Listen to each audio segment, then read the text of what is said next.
Hi everyone. So we're going to continue into normal curves. You should have watched the previous video, kind of detailing what a normal curve was, and outlining a little bit of the details of it. So we're going to get into kind of using our normal curves in this video, and it's pretty helpful, pretty straightforward.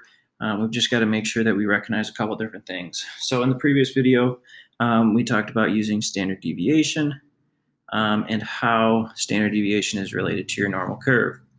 So we can use this information to help us kind of break this into pieces. So here, notice we have our normal curve broken into a couple different pieces. In the previous video, it talked about how this middle point is our mean or our median, right? They're the same for in a normal distribution. And that's why there's so much data there, right? That's why it's normally distributed. That's why it's that bell shape, right? Bell shape. And so let's look into this. So if we start at our mean, right? So if we make sure we know that this is our mean, our center, then we talk about this idea of standard deviation, right? So standard deviation talks about how far from the mean you are, right? So if you're thinking about like test scores, you're talking like what the average test score is. Maybe you're above it by 5%. Maybe you're below it by 5%. And so that kind of idea of how far from the mean you are is where we get our standard deviation. So in our normal curve, we're going to talk about number of standard deviations, which is long R x here, number of abbreviated for standard deviations.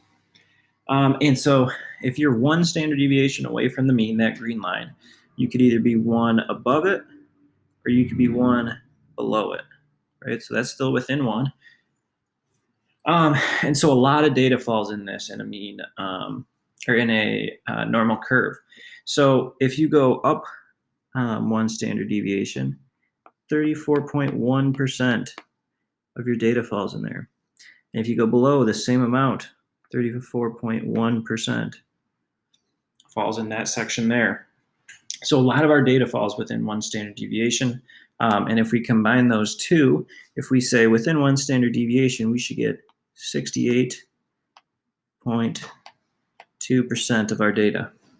Right, so that's quite a bit, more than half. And as we go out, they're going to be less, but we'll get closer to 100% of our data. So if we continue,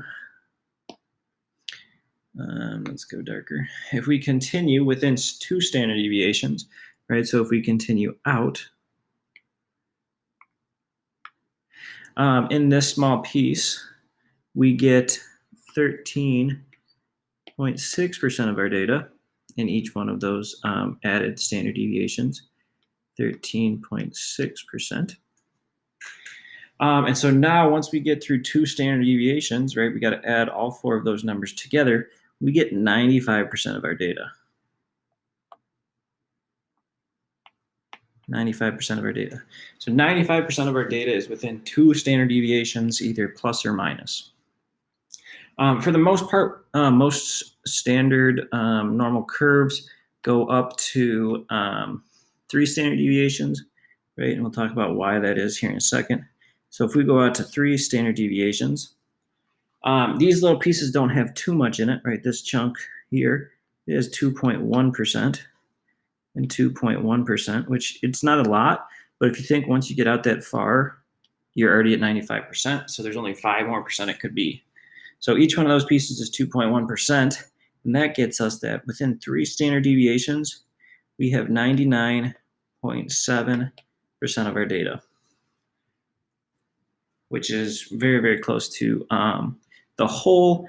If we look and go past 3 standard deviations, you get 0.15% and 0.15%. Really not much.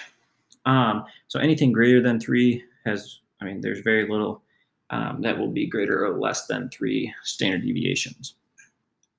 And if you notice, if we went through and added these all up, and we add this 0.15 and 0.15 to our 99.7, that gets us to 100%, right? So 100% of our data we've looked at. And sometimes this is said that like there's one whole amount under the curve, right? So if you take pre-calc, you'll talk about like area under the curve some more. But if not, when we think of what our area under the curve is, it just means that all of the data fits in this space, right? 100% of our data falls in this bell-shaped curve, our normal curve. And so that's how we get to this 1 or 100%, right? So you'll see it as two different ways. Just depends on how they're talking about it. So this is going to be very helpful because when we start talking about like how much of our data is, let's say, less than the mean, right? So if we were to add this up, we could go, okay, let me add this up. 50% to the left, 50% to the right, right? So we can start using this some more. So let's look at some examples where we have to use it.